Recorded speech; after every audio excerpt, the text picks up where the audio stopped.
Welcome, everyone, to the Spirit of the Time Zoomcast. Thank you so much for being here on this beautiful Friday, September 5th. And we are going to get started with Joe Garlington right at the top of the hour. Stay tuned.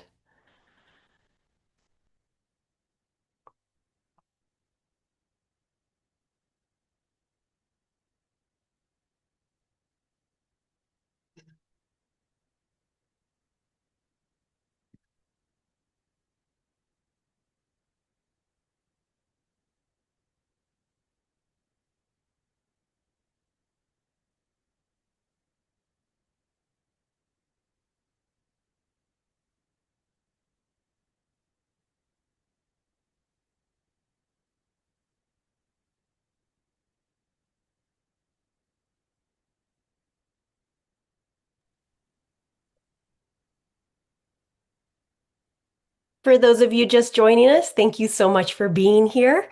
We will get started right at the top of the hour.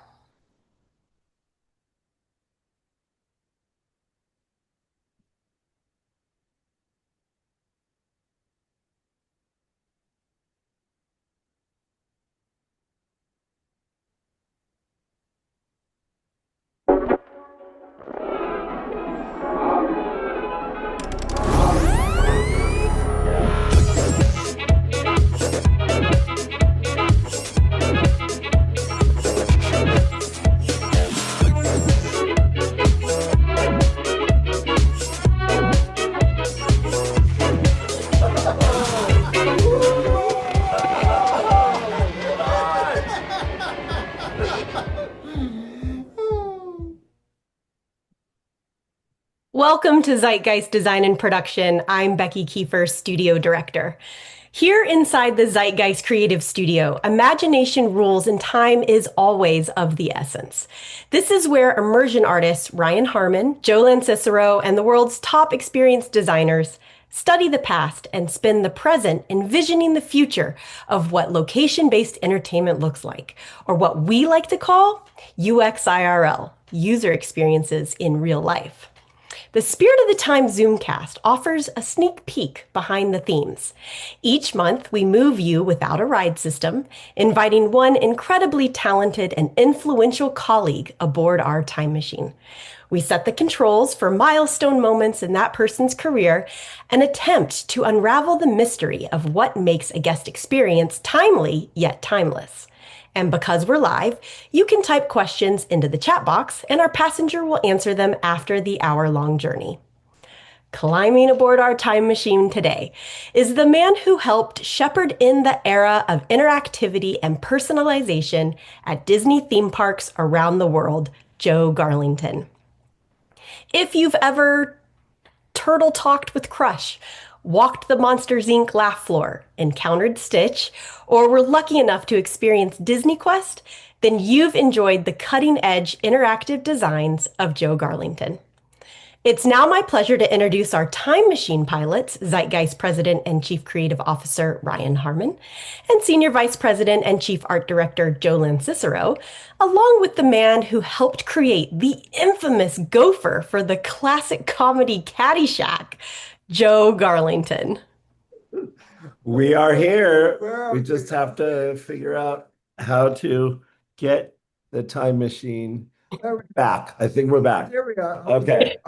We're back. We're back. Oh my God. So where are we coming back from today? We just came back from 1966. Disneyland. Anaheim Disneyland. And we rode for the very last time because it closed today that year. In 1966. Yeah, what I think was the first interactive attraction at a Disney theme park, the flying saucer. It really wasn't Well, interactive. it wasn't passive. You're not just sitting there. It's a small world. After all, you're actually banging around and, it didn't work. The things were too heavy. The air wasn't blowing hard enough, but, it was a moment. It was a moment. And it did close to that. But, like you said, interactivity. And when you say that word, you Yeah. got to think of Joe Garlington. Hi, Joe. Hi, how are you guys today? I'm glad you enjoyed that old ride.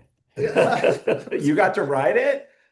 No. Oh, yeah, okay, right. I did No, get but to ride it. Disneyland had other interactive stuff. You know, Yeah. Tom Sawyer's Island and the canoes. Yeah, okay. You know, But it was a ride. Yeah, that's true. Okay. But so let's get Let's the get time. going. Let's This get, is we going got to the be an time sheet. exciting journey. Yeah. And everybody, thanks for waiting for us. We have been away for a couple months. The time machine's been in the shop. There were fires. There were all kinds of crazy stuff. But Here we we are are. back. And this is episode 45 or flight 45. And we are going to set the controls for the mid 1950s, Somewhere. 57. We are in Boulder, Colorado. And I see a young Joe Garlington breaking branches from bushes, and it looks like you're building a castle or something. Tell us what's going on here. Why that's significant. Yeah. When I was a kid, I built lots of models. I was not much of a drawer. I did a lot of drawing and stuff, but I was always sort of three-dimensionally oriented. And so I built stuff. I discovered that we had a bush in the yard that made perfect model scale timber. And so I built castles and forts and uh, siege engines and trebuchets and all that kind of stuff and uh, and eventually boats, lots and lots Wow. of boats. I got into boats for a while Oh, and cool. that sort of got me started in the art career, but on the sculptural side, Okay. not on the Okay. physical side. And you were born in Japan, we I was born understand. in Kyoto. My dad was part of the occupation. He was an interpreter. Oh, wow. Okay. And Wow. then he was an English professor. Yeah, he taught English at the University of Utah. Actually, we only went to Boulder in the summers where he taught in the summers. Most of the year he taught in Utah. And so the school year, I was generally in Salt Lake and then Boulder, Ann Arbor, other places in the summer because he loved to travel and he worked in a he taught foreign students English so they could understand their economics professors in an economic program. Okay. Wow. And in your youth, how did board games and reading, kind of fill you up with story and, that aspect Sure. of your career? Sure. Well, because we traveled every summer, I didn't have friends. I always arrived in some place where I didn't know anybody. Oh, And in Salt Lake, I was non-Mormon kid on a block full of Mormon kids. They all after school go to church functions. I didn't go. So generally after school, I didn't have anybody to play with. In the summer, I didn't have anybody to play with. So except my sister. So I did a lot of building stuff, or we played a ton of games. Back then, board games and card games, tons and tons of them. But yeah. yeah, Yeah. And you read a lot too? and books. Yeah, I mean the summers especially were it was games and books and games and books and games and Wow. books. Yeah. So it Yeah. was a good segue. In 1967, you graduate from high school, and then you get there's a bookshop here. What are you Well, doing? I had worked my way through junior high as helping an elderly couple half-time job. Uh, Right. I got a job as a janitor in a bookstore at the beginning of my high school career, and so I had that, and then got into college, and I got a job as an orderly in a hospital Right. emergency room. That was Wow. Which college did you all go to? those were learning experiences, right? Yeah. Yeah. What college? University of Utah. Okay. And what were you majoring in? Originally anthropology, and then I went to Africa with Dad and discovered I wasn't going to be an anthropologist. It requires actual social skills. Yeah. Um, and but I made the decision to go into art, and so I went and got my degree in fine art at the University of Utah, and then at Cal Arts where I got my master's in fine art. Oh, okay. So you Well, moved to California. yeah. Yeah. Just go back a Yeah. second. I mean, your time as an orderly. Yeah. And there was a significant amount 5 of years. time. Yeah. I mean, what did you learn? What things did you take away from that would you say that maybe influenced you or, might have had some effect on you later in life? Well, I was in the ER 5 years, total seven because I was 2 years on the wards first. But the thing I loved about the ER was I think people are the most interesting things on the planet, nothing else. Yeah. And you saw people in stressful situations, and it peels away a lot of the masks that we wear, right? And so you got a more interesting view into people's hearts and souls, into how they handle stress and trauma, how they reacted to each other, loved ones, and so forth of the sick person or the injured person, that sort of stuff. So there was a lot of that, and it was rewarding in that. I mean, I was just the orderly. I wasn't saving lives independently, but you were on a team that was, and whether you were successful or not in an evening, you always went home feeling good. You'd worked as hard as you can to do something important, and that was just real rewarding work, right? Yeah. Well, I knew I wasn't going to be a doctor or anything like that. I didn't have the right background or interest, but it, again, people being so fascinating, that led me, I guess, with the play and model making from being a kid, and the interest in people kind of led me to where I ended up, which was doing interactive art. Yeah.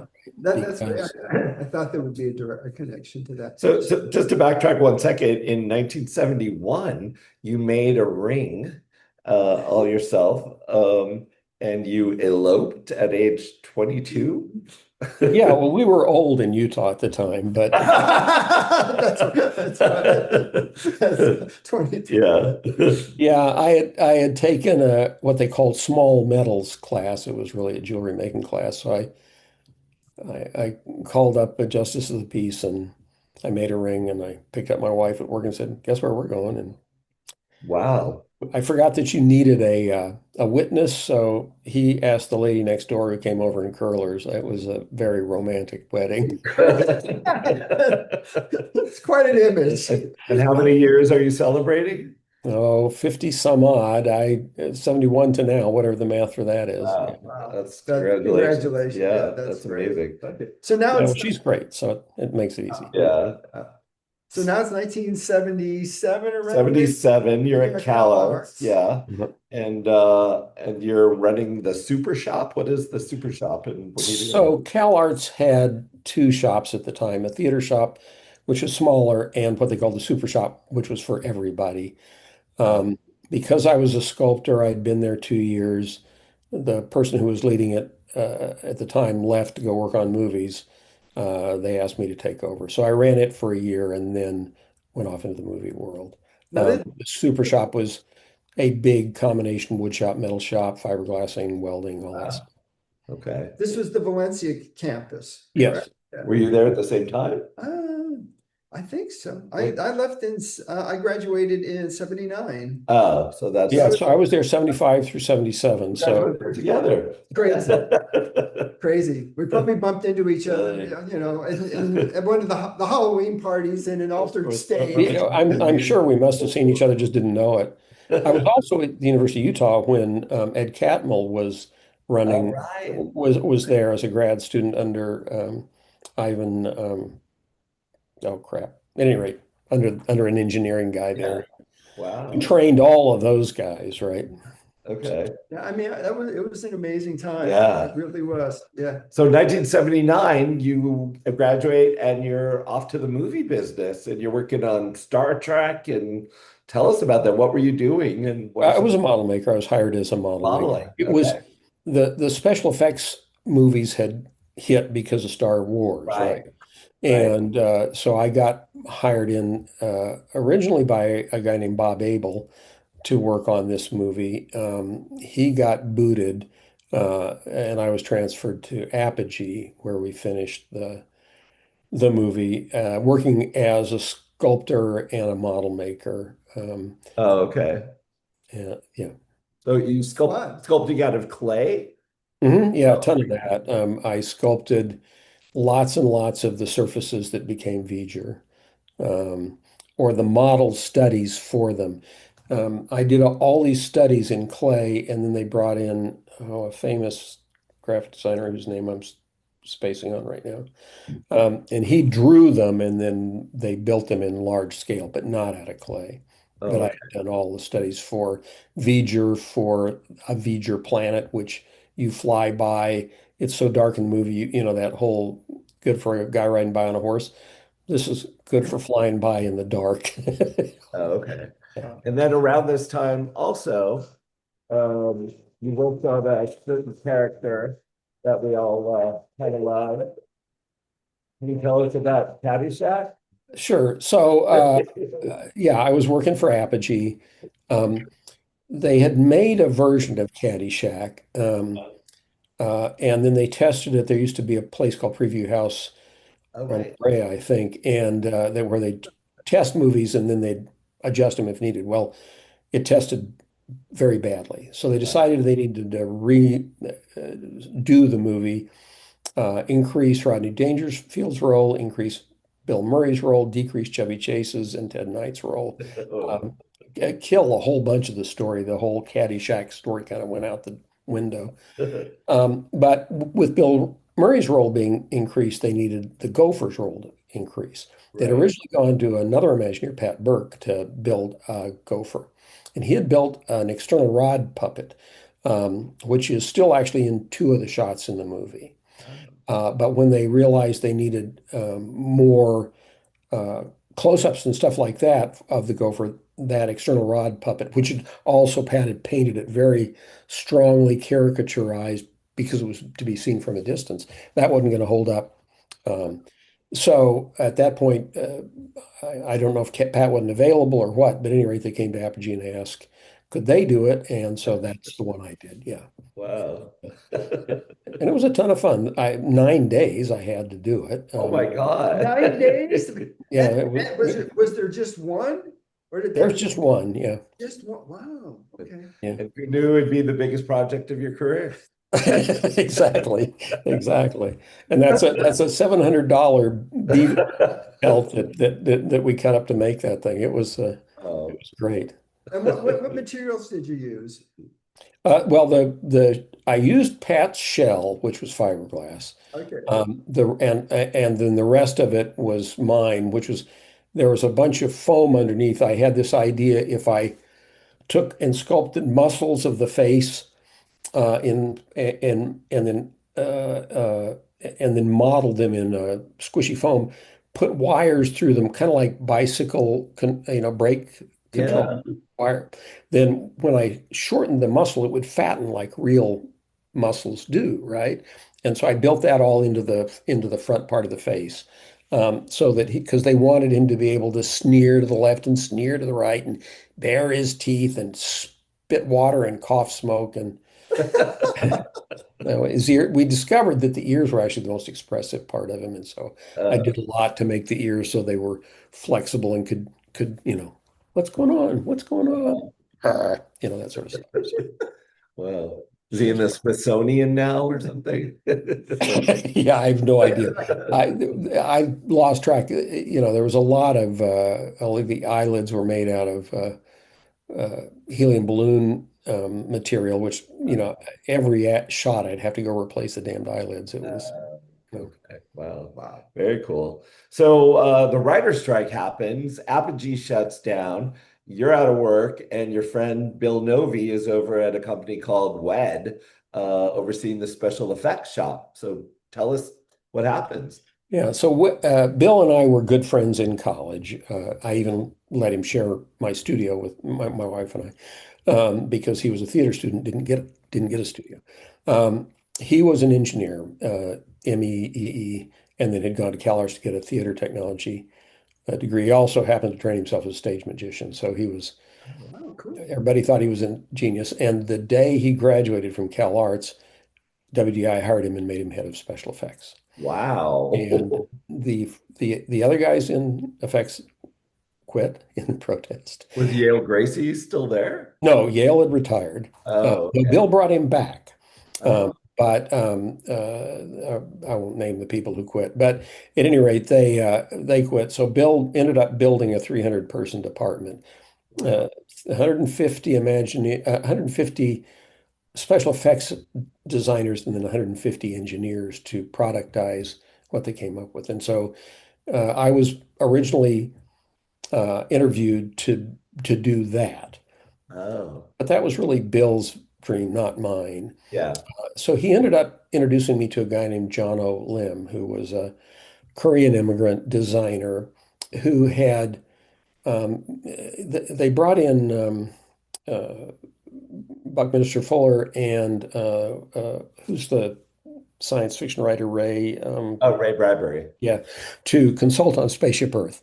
Right. And they had this high concept, but they couldn't figure out how to actually do it. Jono figured that out, and so that made him a little star for the moment. Everybody gets their 15 minutes, right? Yeah. And he didn't want to have to stoop to doing the load unload area, so they brought me in to do the load unload area. The first thing I did at Disney, and it's still there, Wow. Wow. which Yeah. is really dumb. But at any rate, so I came in and did that, built a model for it. I didn't do, I, don't, I didn't and still don't do drawings, Right. technical drawings. I just built a model, and then Trevor Bryant turned those into drawings that people could build from. Wow. Okay. Wow. Way to So go. you invented, I thought, you know, when I heard this, when we talked previously, I go, that's really cool. Peppers Ghost with video. Talk a bit. Yeah. Yeah, we didn't think of it as an invention at times, since Pepper's Ghost's been around forever, and we just Right. stuck a TV in front of it. Yeah. But later on, Technifex patented it, and Bob Rogers patented a specific version of it. We never thought it was patentable, which dumb. But at any rate, It may not um, be. yeah. So we put video for this a Studer Computer Review, sponsored by Sperry Univac back in the day, and I came up with it. I always credit myself and a guy named Craig Newswanger because it came out of a brainstorm we were having. When I told that to Craig, he said, "No, no, that was yours." So I don't know, Wow. but you know, so much of what we do is standing on somebody else's shoulders, or somebody Yeah. else has advanced the idea a little bit, and you take it a little bit farther. That was one of those. But we Yeah. built it. It had when we first showed it in a mock-up over at the Tahunga building, the executives, it was just an experiment. Um, we were supposed to be doing the main effect for the Sperry show in a different way. And they were all like, no, no, that's it, that's it. So it was a wonderful moment for me. That's great. Yeah. Okay. So then, Well, 1982. but then you're working with Barry Braverman on the Tron arcade, right? Which Yeah, was so Barry wow. had done Awesome. Imaginations, the Illuminate Imagination ImageWorks area. Pavilion. Yeah, in the Imagination Pavilion, Oh, wow. which was all interactive, and I wasn't involved in that at all. But um,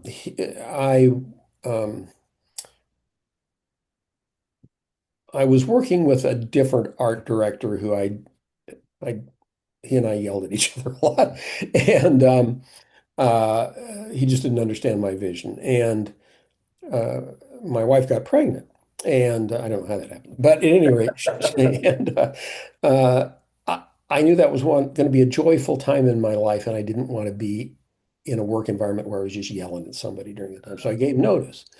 I had been doing some consulting with Barry, and he came to me and said, "Look, if I can swing you out of special effects and into um, creative, and off that project and on to this arcade project, would you stay?" And I said, "Yeah." And so I ended up working 3.5 years. Part of that as a consultant, a year of it as a in-house employee, and we were on the way to building that as an exhibit in Communicore, and then the Storming the Magic Kingdom era started, and Right. they shut everything down, including that. Yeah. So You got laid off in 1982, 84 at the beginning of the 84, and went back to Apogee. year. Yeah, for about 10 minutes. Oh, For 10 about minutes. 10 minutes. It was, And then you yeah, decided we to were be your own working boss. on the natural, and I was sitting under a giant, there's that scene in the natural where the Redford hits a long fly ball, and it bounces around in the light standards and causes the lights to go out. And we're so they've rigged a whole bunch of squibs in a light standard, and I'm sitting under it going click, click, click, Right. with sparks flying over. I'm having to watch out that they don't burn my head, Yeah. and I'm thinking this for some people this would be the most exciting thing in the world, and I'm bored out of my mind. Wow. So I called a guy named Jay Stein who had invented Vectrex, which was a game system, moved into the game world, and worked on games for a bit, and then went back to Apogee for Firefox briefly, And then Marty called me. I was working on Firefox and offered me twice as much money. I was like, okay, I'll come back. Wow. Okay. Wait, so this is this when you formed your company? Art and Yeah. technology. No, so then I worked for 3.5 years. Then, let's see, I guess I worked 10 weeks, 3.5 years, then formed Art and Technology, had that for almost 7 years, and then went back for 25. Oh, okay. So tell us about art and Art and technology. Yeah, technology. because the Epcot layups are historic in our industry Yeah. because so many amazing talents got let go, and that's when all these individual companies popped up. And it was probably the first time Yeah. that Disney talent was made accessible to The the world, masses. yeah. Yeah, the world. That's when we got Technifex and Landmark started around that time, and probably Sequoia, a whole bunch of them. So tell us what art and technology was and what you guys did. Well, the high concept of it initially was that we would be a special effects company. Oh, That Bill Novi was considered this genius special effects guy, and somehow or other, I had discovered that I was actually a decent salesman, and so I would sell Bill's skills. ah, Bill, however, had had cancer and was terrified of leaving WDI and losing his insurance. right, Mm. And so we formed, myself, a woman named Rennie Rao, now Rennie Marquez, right. and Bill formed this little company called Garlington Rao and Associates, Associates being Bill, still inside WDI. Mhm. Um, and so we did that for a little while. And then Bill got, who did show scan? Oh, That guy. Um, yeah, I don't remember his name. he's famous filmmaker at the time. At any rate, he hired Bill. Doug Trumbull? There you go. Yeah, There you Doug. go. Okay. I Doug, still got it.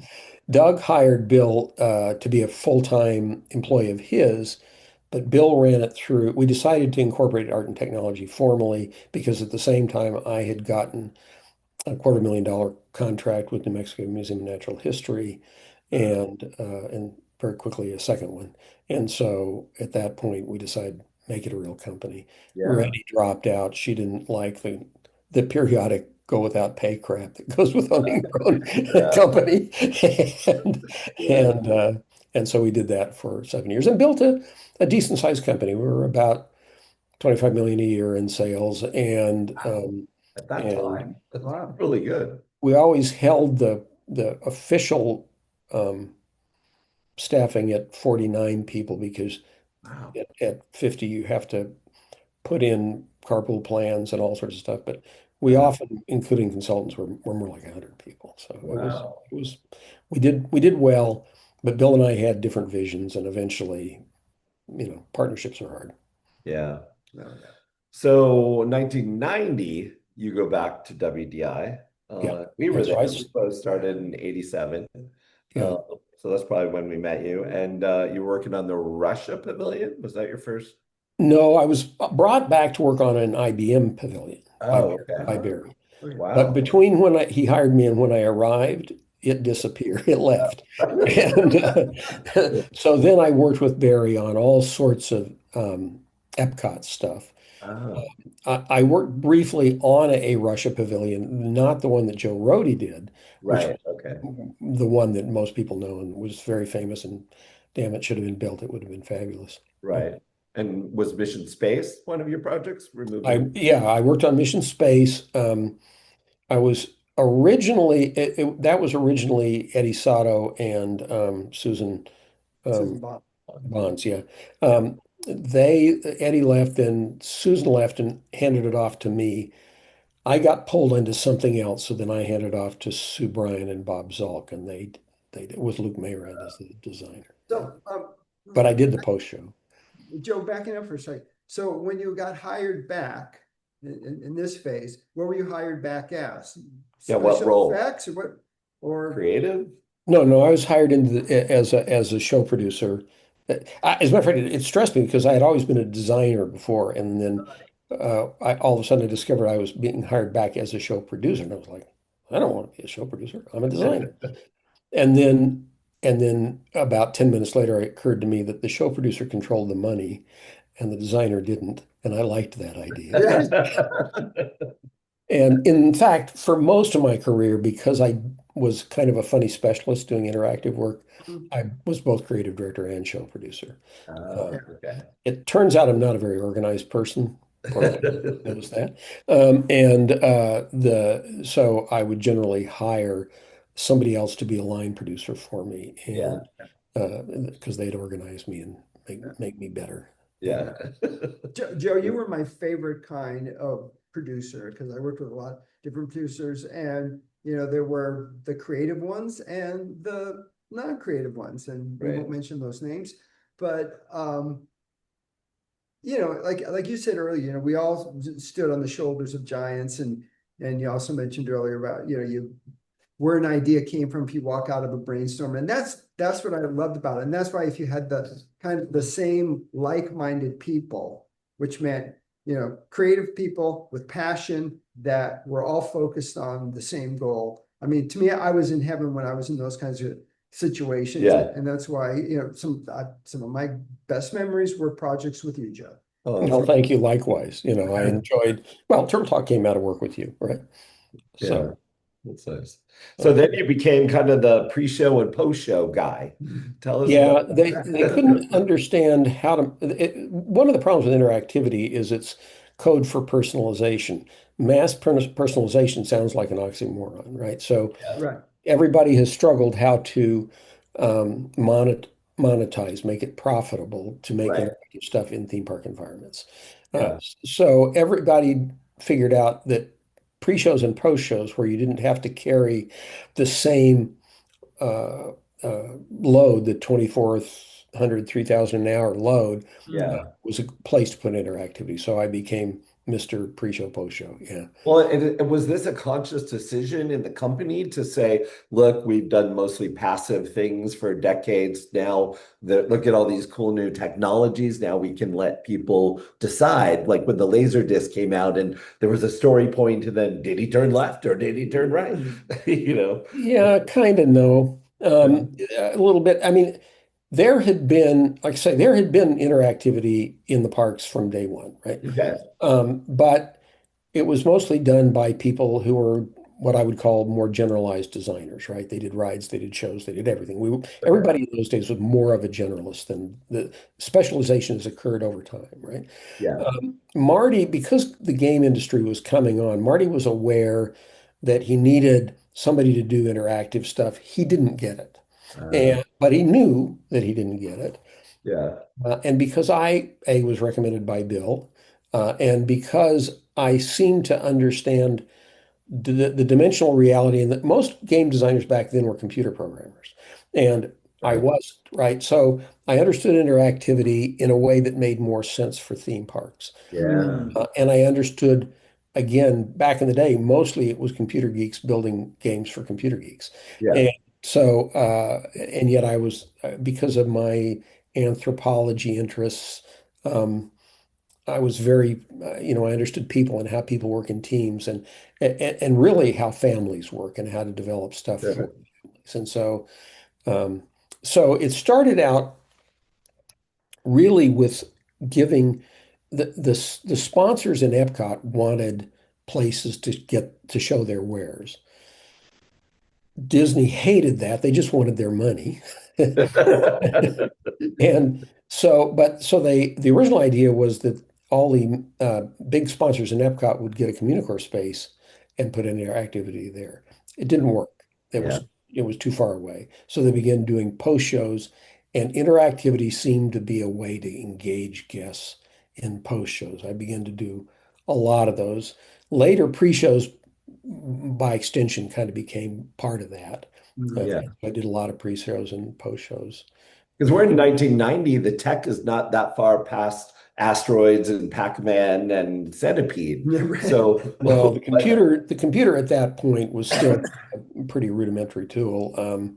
When we first later on in Disneyquest, we did something called extraterrestrial adventure, and it was kind of a shoot 'em up in a Infinity Optics system booth, right? We did that originally for the Tron Arcade project for Communicore, and when we did it, we couldn't even trust computers to do it. We were generating stuff, over days, each cell, then encoding them onto a hologram as a little tiny millimeter frame, and then we were using a laser to scan the holograms so that you got the feeling of flying and branching through Wow. the world, right? Yeah, we were inventing a lot of wacky technology just to try to get stuff to be interactive. Yeah. One of the shows for that thing was using two carousel slide projectors to provide stereopsis, and then we advanced the slide projectors to move you through a three-dimensional model. Wow. It was Wow. fun. Yeah. But it was brute force technology back then. Yeah, Yeah. Wow. So then tell us about the postcards from Mexico. that started out as postcards from space Oh, right, in right, right. From in space. the Mission Space Pavilion Oh, right. show, and yeah, and it was one of those things we wanted to put a bunch of interactive stuff in the post show so that Hewlett Packard could. Well, it was originally Hewlett Packard. No, it was originally Commodore who sold out to Hewlett Packard. Sorry, I got it backwards. Oh, Um, and they wanted to show their compute power. Commodore 64. Yeah. And so that was one of the attractions we did there, and it worked real well. People got a take home that was personalized, and yet it was silly. I remember Chris Turner came up with a hilarious one where you saw this shot of the surface of Mars, and just as you're about to look away, all of a sudden, Martian, Martian, Martian, Martian, popping up from behind rock. And it was all timed beautifully. It was really Yeah. good. You just mentioned Chris Turner, and I remember at that time you brought in some amazing talent Mm. that became really core talent to Imagineering. And so talk Yeah. about Yeah, it was always, when. I don't know where it came from. I was always good at finding people.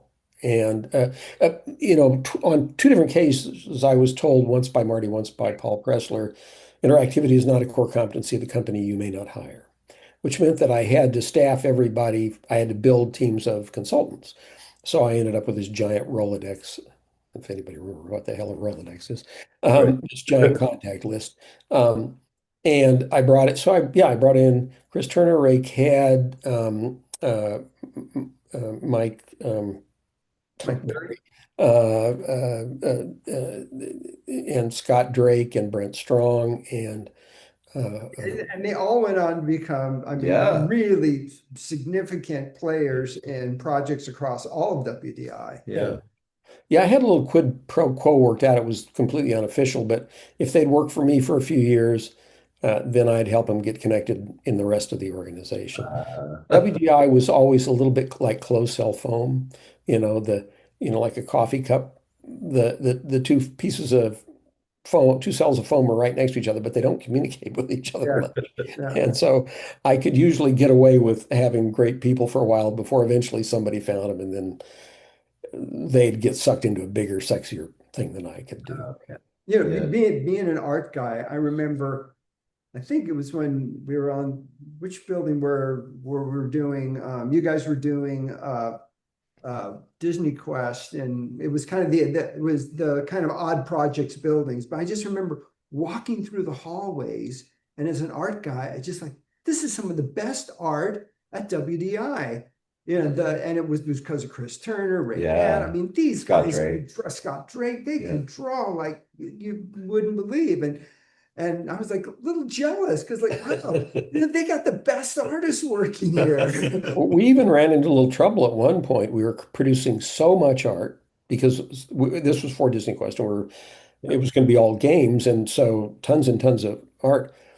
We were supposed to back it up every night, right? And we couldn't. We were Wow. generating too much, and so we had to have a special fiber optic line run across the street from. We were on the corner of Flower and I forget what it is. At any rate, across the street to the library, which had the art library at the time, Yeah. you had to have a dedicated fiber put in just because we were generating too much art. Wow. Wow. Wow. So Interventions, you once told us was your own private workshop. Yeah, Tom Fitz came to me at one point and said Interventions was sucking. It was getting 19% of the gate and about 19% excellent. That it got 1% excellent, I don't know. But at any rate, percent excellent being an internal metric for how good something is, or at least Right. how well received by audiences it is. Most attractions are up in the at least 60s, the good ones up in the 90%, right? And Right. we were at 19%. So Fitz came to me and said, hey, can you make Interventions the Disneyquest of Epcot? Make it all interactive and see if you can do better. And so about that time, a woman named Lisa Nopa was taking over as head of marketing for that, or sponsorships. And so she and I came to an agreement that I would help her sell stuff if she would ensure that no outside designers were doing it. Because part of the problem with Interventions at the time was they kept going to the outside companies would go to their ad agencies who didn't know our audience. And so Right. they do stuff that didn't resonate, right? Yeah. And so Lisa and I and a guy named Ben, um, you can tell where my brain is. At any rate, um, uh, went out and sold a ton of stuff. And the first one we sold was for $1 million, and the last one we sold was for 16 million. And so because Tom was convinced that the problem was the people in Florida weren't good designers. And I went down there, I was like, no, that's not the problem. The problem is they don't get any money. Yeah. There is a lowest cost for which any idea can be servicely designed. And if Right. the budgets are too low, you just lose all the good ideas because you can't do them, right? Yeah. And so Lisa and I went out and been and sold a ton of stuff, and raised the budgets a bunch. And we raised it to 64% excellent, and we were getting about 60% of the gate. And Wow. I felt pretty good about that. We were That's making great. more money at the time than the cruise line. Wow. Wow. So Wow. I'm going to back up a little bit because Yeah. I don't want to skip over Disney Quest Yeah. and the importance, that played in your career, Yeah. And the world ahead of yeah, its yeah. time. Well, yeah, so that was a lot of fun. I got invited into that kind of by accident. They had started it. It was Joe D'Annunzio and Mike Lang had come up with the idea.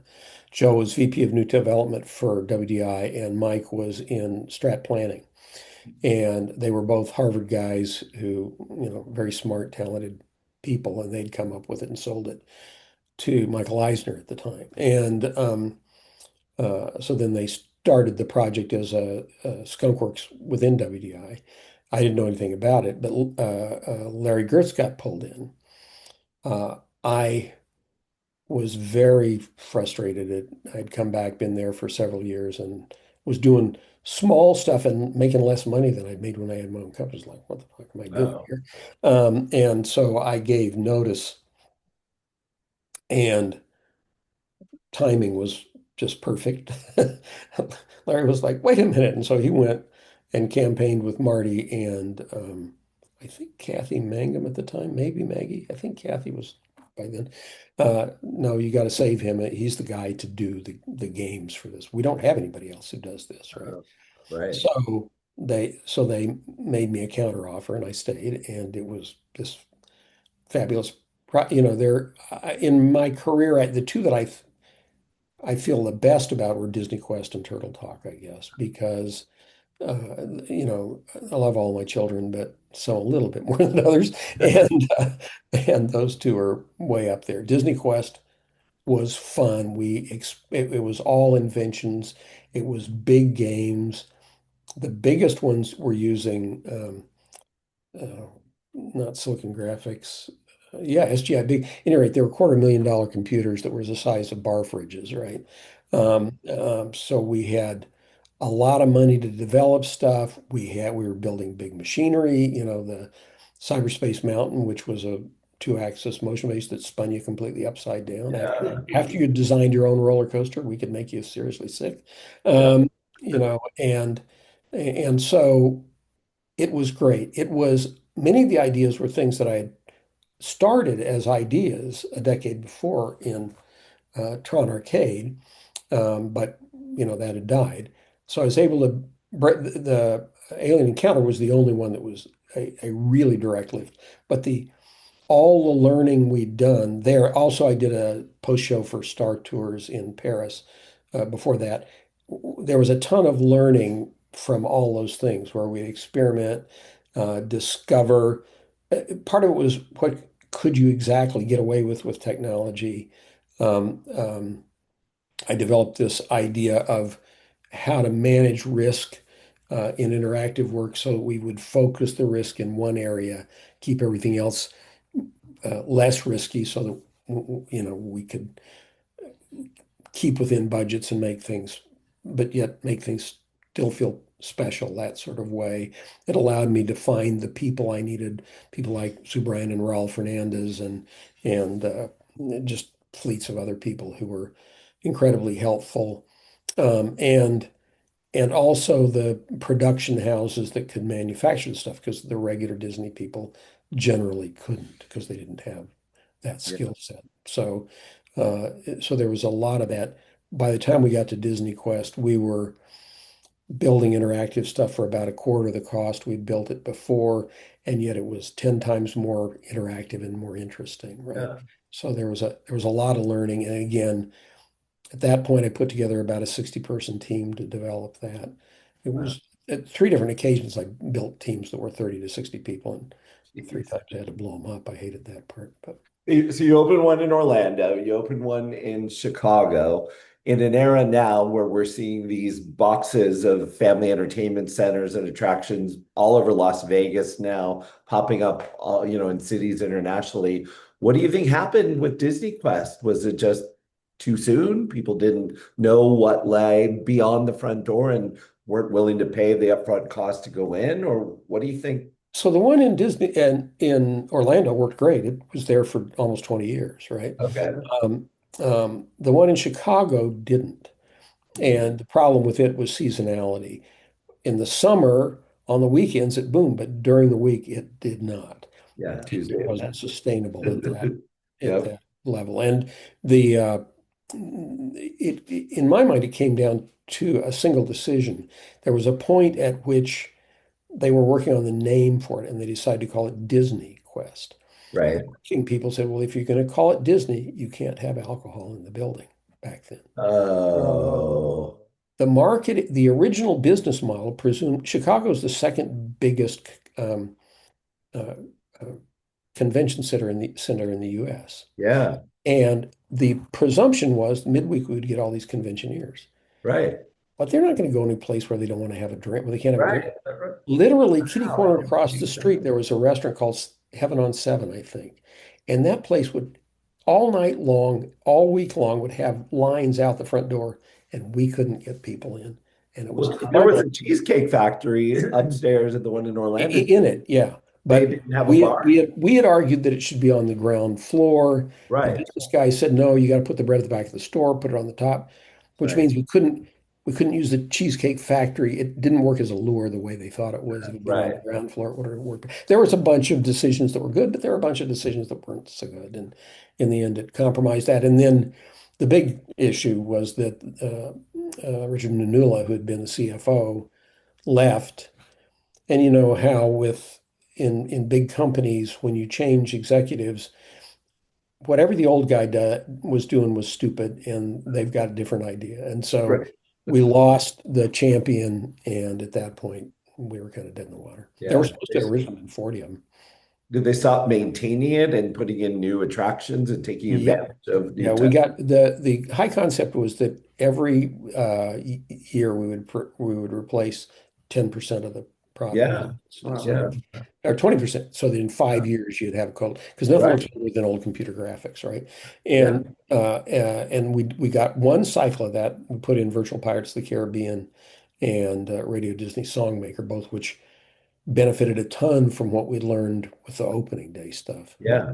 And then we never got to change anything again. Oh, so the years went on. The one in Orlando, it's 20 years later, and you're still looking at graphics that, Yeah, from it was before. still it still made money, but it Yeah. was looking real tired, and they hadn't put maintenance into it. The carpets were all ragged. It didn't look like a Disney place anymore. It was Yeah, terrible. that's really sad. So let's move forward. 2004. Yeah. You mentioned a project that I think kind of really changed the industry. Yes. We were just talking earlier, there's 5 of them now, Yeah, still operating around the world, yeah, and that's Turtle Talk. yes. How did that come about? And Well, tell us. it started with R&D had put together every fall R&D would put together an open house, not Right, for outsiders but for insiders, Mhm. and they would cobble together often a bunch of different experiments into one package to show to somebody. right. One of them was this fake elevator that had a bunch of effects, one of which was a live puppeted CGI Mickey Mouse, live voiced and live puppeted. And that caught the attention of a guy named Kagami, who was CEO of Orion Land Company. Uh, And so he wanted to look at that for his parks. So Joe came to me and said, "You're the interactive guy. Would you work on this with me?" And I said, "Yeah, you bet." yeah, And so they had originally done it.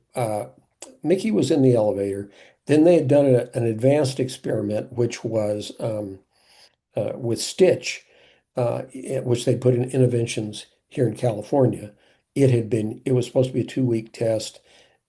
2 years later, R&D was pissed as hell because they were having to maintain this mock-up that was just not built for that. But right. it's incredibly popular, and it was kind of the only thing popular in this interventions Yeah, area. And but again, a ton of learning came out of that. So then uh, I started working on this elevator show for Joe, and about halfway through it, I realized to get the capacity we needed, we were going to have something like 16 of those elevators, mm, and the number of actors needed was just going to be insane right. and unaffordable. So I came up with Tom had started calling live puppet characters living characters, and I had this idea of what I called pseudo living characters. That is characters that could know a lot, but in an automated way. And so the idea was when you got into the elevator, we would use cameras to say, oh, orange shirt, blue shirt, Mickey Mouse ears, happy birthday badge, right? Things Right. like that. And there would be an operator, not an actor, who would be saying, 2 little girls, probably sisters, mom, dad, that sort of stuff. And so then Goofy was going to be the character, exploded out from the control console from the backside, like he was a mechanic working on the inside of it. Oh, hi, how are you? And he would then, oh, you in the green, you in the black. Because the one thing that you can't do, automate, is names. So he Oh, could describe people and make it feel very personal, but he couldn't say, hey Joe, hey Ryan, right? you did.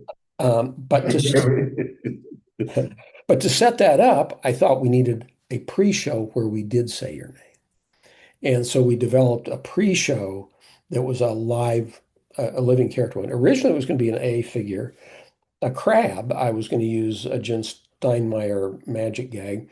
Um, That was yeah, and I even with Joe, we were in Japan, and we were all wearing suits, and I would use my arms as the arm, how crabs' eyes are on stalks. I did That was cool. it was a puppet. performance. It was pretty silly. And that got it started. But then as we were working, Finding Nemo came out and was Right. released in Japan, and it was very popular. And so we decided to go with CGI character. We ended up choosing Crush because it was Stitch was character voice is the division of Disney that manages that. It hated Stitch because non-approved voices were doing Stitch. Yeah. And Mhm. so we ended up with Crush. It was a popular character, but it wasn't very well known. And it was voiced by the director of the movie. So it wasn't a star voice.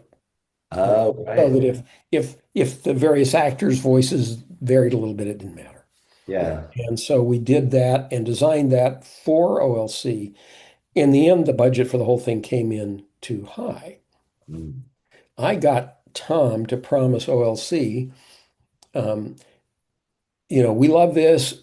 We think it's going to be great. We're going to pursue this come hell or high water, and we'll be back to you.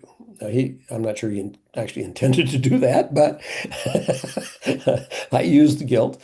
And so I got money to advance it to a certain stage. Then I ran out of money. At the time, Don Goodman and Tom hated each other and didn't get along. So when Tom ran out of money, I went to Don and said, Tom won't give me money, Dad. Can you give me more money? So he gave me some money. And then later, when his money ran out, I went to Tom and said, Mom won't give me money. I did that 3 times. And then finally had to embarrass Jay Rizzullo in front of Michael Eisner because he kept sitting on the car because we were adding one head count to EPCOT's operations. Oh, And Brad Rex, who was at the time, wasn't going to accept an increase in headcount without the CEO saying, yeah, it was okay. So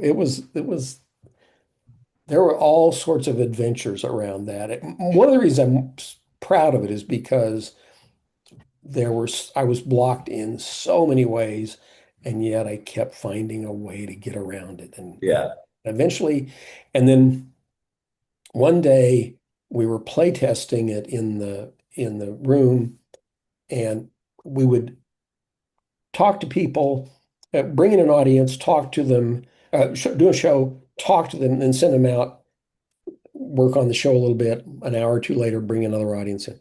So one day we're doing it first thing in the morning, and we asked some question or other, and one of the audience members said, "Well, yesterday when you did it this way, and we liked it better." And I saw all these other heads nodding, and I was like, "Oh, this is interesting." And I stopped Roger Gould, who was doing the interviewing at the time, and I said, "So how many of you happen to have seen this show before?" And at least a third, if not half the hands, people raised their hands. And I was like, this is really interesting. People coming to Florida pay a ton of money. There's way too much to do. How are they valuing this so well that they're coming back to this dorky little show we're making here, Yeah. right? Yeah. But it had magic. And sure enough, very quickly, all the operators on uh, property knew about it. All the cast services people knew about it. They were recommended to guests, and pretty soon we were literally clotting the center of the Wow. Seas Pavilion. Finally, they had to build a whole new theater for us. Wow. And is it true the stories of children who hadn't spoken before finally Yeah, it doesn't happen every day, but yeah, it turns out that it was stimulated by an incident where a mother was crying after a show, and when the operator came up and said, "What's going on?" She said, "I just heard my son's voice for the first time in 7 years." Wow. And it turned out he had a particular kind of autism where he didn't normally speak. But I guess it was known, though we didn't know it at the time, that uh, certain kinds of people with autism um, can react to cartoon characters better because the facial the emotions are better pantomimed. They're broader, right? When I go whoa, Crush goes whoa, big mouth, and so they can read, and so Crush it just by dumb coincidence called on this kid. He'd reacted and talked to him just like talking to anybody. Wow. Mom was just stunned. And so for a long time, we got a lot of them. We put together a research team over at R&D to examine it in more detail. Turned out it was not an unknown phenomenon. And it turned out it was a narrow enough section of that spectrum that we didn't know quite how to do with it. Now, Roger Holtzberg did take and run a wire from the actors booths here in California to Yeah. Children's Hospital of Orange County. Yes, Chuck. And Turtle Talk is run there um, uh, in their infusionarium, they call it. Kids with cancer who have to get infused with cancer drugs often have to sit still for several hours while that chemistry is running into them. And so part of the entertainment for that is That's amazing. Disney supported that, which Yeah, was so the really actor, when he's on a break from doing the show in the park, goes to this other line and does it live in a hospital. That's so awesome. Amazing. it it's Yeah. it's great. And that Roger got that put together. it was so great. Yeah. Yeah, that's So amazing. this then ushered in this really interesting, productive time. I Mhm. mean, Stitch Encounter came out of it, Monsters Laugh For, Mhm. uh, Midway Mania. Oh, right. Yeah. So Well, Yeah. Midway Mania was really Robert and Kevin, but we put together the interactive team. Sue Bryan and Steph Harbuck uh, were the line producers for that. By that point, I was acting mostly as an executive producer. So I put together the team, and my piece of business with that was mainly the vendor shell games originally under budgeted, and I made sure that we got that fixed so that they Yeah. could deliver the product properly. Yeah. Now, is Mr. Potato Head outside there and the Roz character in the Monsters Inc. Dark Ride, are those, I know one's an animatronic, one's Yeah, we did both of but those. but are Yeah. those the what you were referring to before? It's not a live living Those character, are both, yeah, pseudo living, we call pseudo them, living characters. or an Okay. operator. The Roz character works pretty much as planned. It's mainly for use when the ride gets backed up. Yeah. yeah. Right. We learned a lot of interesting stuff from that.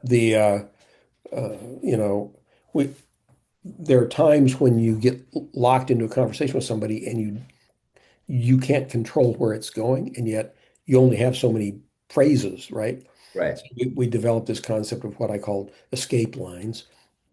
And in Roz's case, whenever she doesn't know quite what to say, she looks down at her clipboard and goes, "Oh, whatever." And that cuts off the conversation, and you can get back control, right? Yeah. Those little techniques that you develop as you work with a new, technology, a new bunch of techniques. Yeah. Miss Potato Head is a double failure in my mind because we located it wrong twice. Too far out in the queue in California, too deep in the queue in Florida, Oh. too far out in the queue so you hear the setup or the punchline, but never both.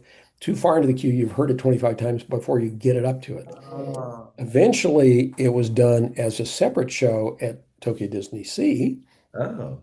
and there it works great. Oh, wow. I didn't know that. So that's just a completely the same software and the same lines and all that in Japanese, obviously, but managed differently. Yeah. That technology just last night, my girlfriend has a Tesla that got the update, and she has spends her days driving home talking to a virtual therapist who will listen to what you say, empathize with you, give you real world advice. You can have full conversations. It's unbelievable. Yeah, yeah. So much of what we did was amazing at the time, and now it's kind Yeah. of like, well, Yeah, with AI now, it's yeah, just yeah. we designed a project for Dr. Phil, and I wanted to create an interactive Dr. Phil where you felt like you went to his office for a therapy style session, and he was worried that he would give the wrong advice and people would get upset. And so, the design was it had to be very specific well, answer. going back to Tron Arcade, Yeah. the one of the things we had there we called Alien Psychologist. Oh, And it wow. was based on the first piece of software that was called artificial intelligence was something called Doctor, created by Marvin Minsky, I think. And it basically used the idea that a psychologist is somebody who takes your sentences and turns them into questions. So it was a parsing program, really. Right. But we then put a character to that and set it up. We had a mock-up in the 1401 building for a year, I guess. And Wow. we would keep track of what people were, because we were trying to figure out how to keep the character interesting, right? Yeah. Yeah. And because the software took your sentence, turned it into a question, and it also had keyword recognizer. So if you said mom, it remembered that. If you said dog, it remembered that. And then occasionally there were things like, well, earlier you were talking about your mother. How did your feeling about your mother relate to your feelings about your dog? And stuff like that, right? But the thing is, even though there's big signs all over the thing that said we're recording this, a whole bunch of Imagineers poured their souls into that. Wow. And we learned so much stuff we didn't want to know. TMI. Yeah. But that guy who wrote that original program became a strong denier of AI and adversary of it. He predicted all of the potential issues that came with it, and he backed out of the field completely. Wow. Yeah, she Wow. is. So let's move on to 2013. You've got your live voice Mickey. What else were you doing then? The weight experience, the health insurance. You had a couple stories about some projects at this time. Yeah, well, Test people often trackers. ask me, since I teach now and I've taught now for the last 11 years, people often ask where do ideas come from? And Yeah. I can't tell you exactly, but it always, for me, I always viewed it kind of like jigsaw puzzling, that there are all sorts of pieces out there in the world you have to pull together Right. to make a picture. The difference in a jigsaw puzzle is the pieces are all different technologies and behaviors and stuff like that. And nobody's ever seen the picture before, but it's still bits and pieces that you're pulling together. Yeah. So it's getting familiar with a lot of stuff and then figuring out, how does that go with that? How does that go with that? Um, but sometimes it is just an observation, right? And I was driving back from Las Vegas for some weird reason, I don't remember. And all of a sudden it was like, why? It was just about 2000. Why, or maybe we just passed, why do we have silent characters 100 years Right. after silent characters disappeared? Right. Why are all these walk around characters silent? It makes no sense. I knew that R&D had tried to deal with that a couple of times before by pitch shifting and stuff. You can pitch shift almost anybody's voice into Mickey's range. Still won't sound like Mickey because it's too much about performance. Yeah. And so the question was, how could we capture a voice in such a way that we could ensure the performance was proper and still have the variability, which Right.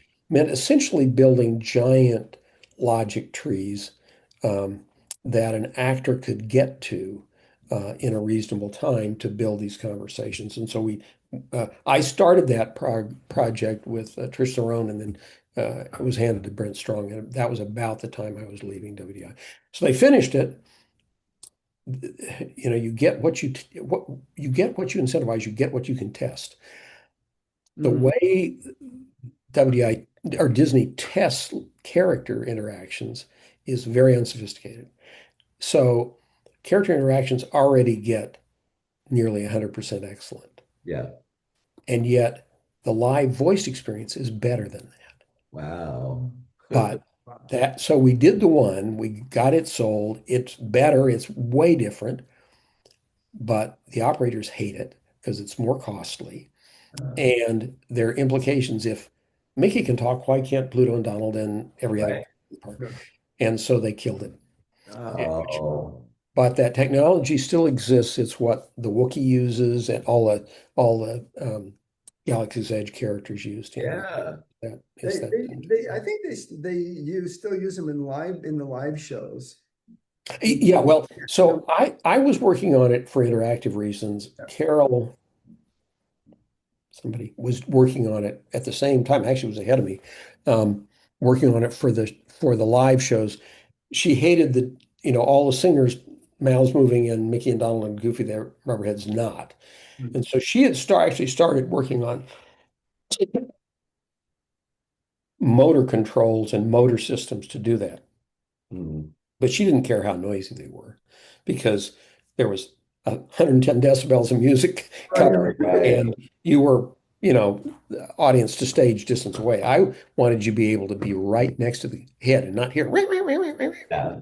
So Yeah. we had to do a lot of work we worked with them very heavily. We used a lot of their engineers, but to quiet those motors and to find ways to make that all work. And again, we couldn't say the kid's name or the person's Right. name.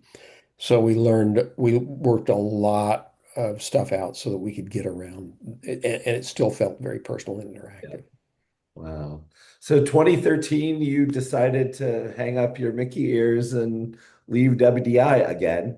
Um, why Yeah, did you make so that? I hit 65, I retired. Yeah. There was some encouragement for that.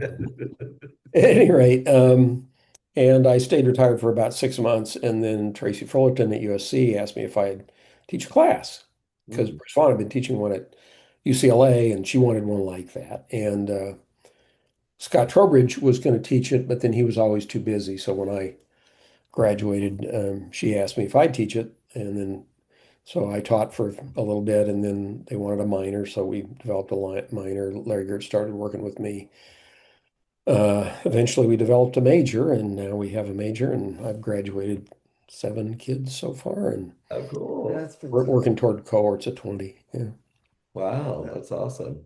Okay, and you recently changed your title there, right? You're now, Well, so they brief most of the time I was an adjunct associate professor. oh, okay. Um, they offered me a full-time position, and I initially took it and was going to be full tenure and all that. And then I was like, there are a couple things, there's a time in life where you begin to feel like you may not be the right person anymore to do this. One, it's 11 years since I still do some consulting here and there, but not a ton. And I do building nothing. And Yeah, so I'm becoming a little bit out of touch with the reality of the way work's being done now, one. Uh, and two, I don't have quite the level of energy that I used to have. And I think this program wants somebody who's young, hip, and full energy.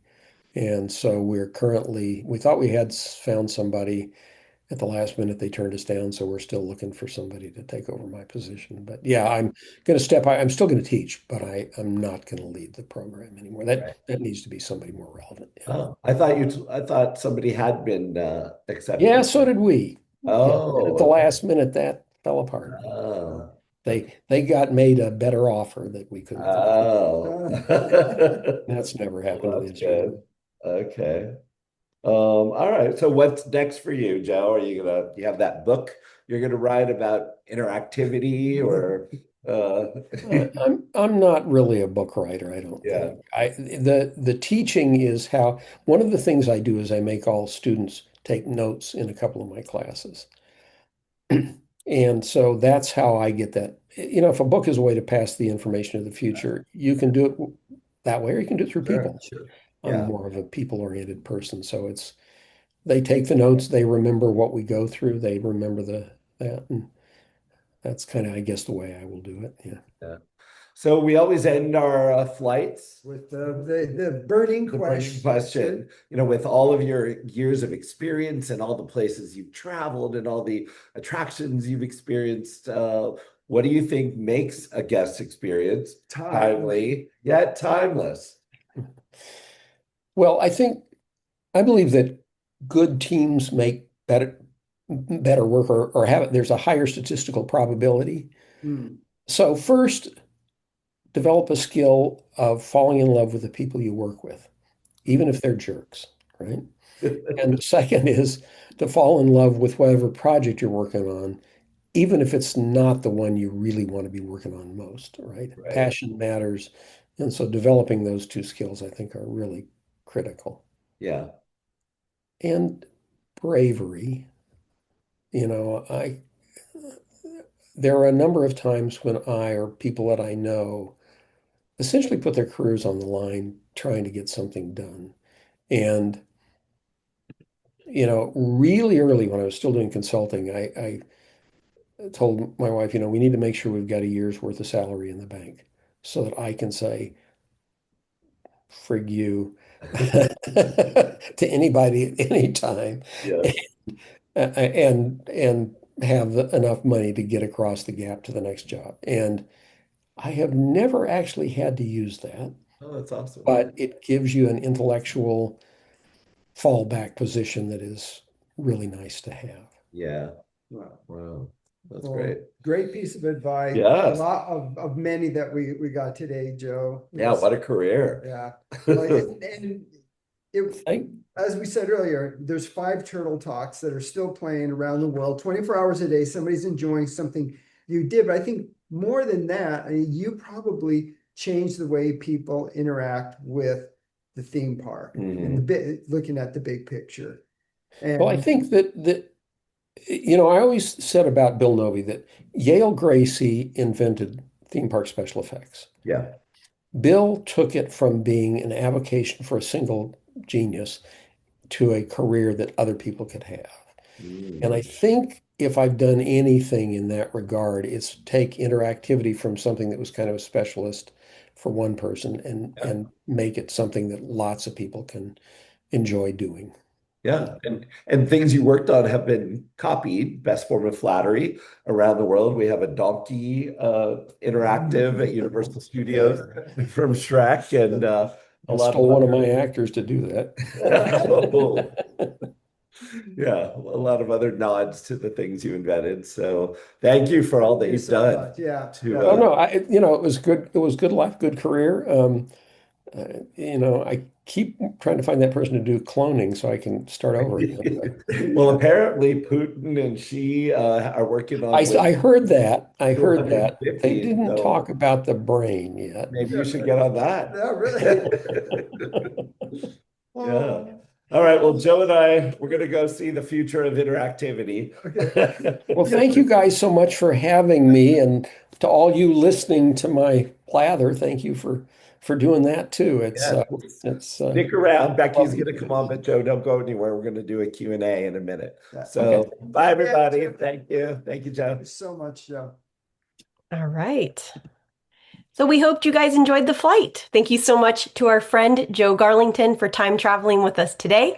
And if you have questions for Joe, stick around for our live Q&A in just 60 seconds. On behalf of Zeitgeist Design and Production, we thank you for spending your time with us on the Spirit of the Time Zoomcast. If you enjoyed the journey, please check out all 45 of our time travel adventures on our YouTube channel or under the Zoomcast section on our website, zeitgeist-usa.com. They're also available as podcasts wherever you listen, and please tell your friends. We will be back in October with Passenger 46 as we lead up to our 50th flight in February 2026 with none other than our very own co-producer and co-host, Jolyn Cicero. Stay tuned.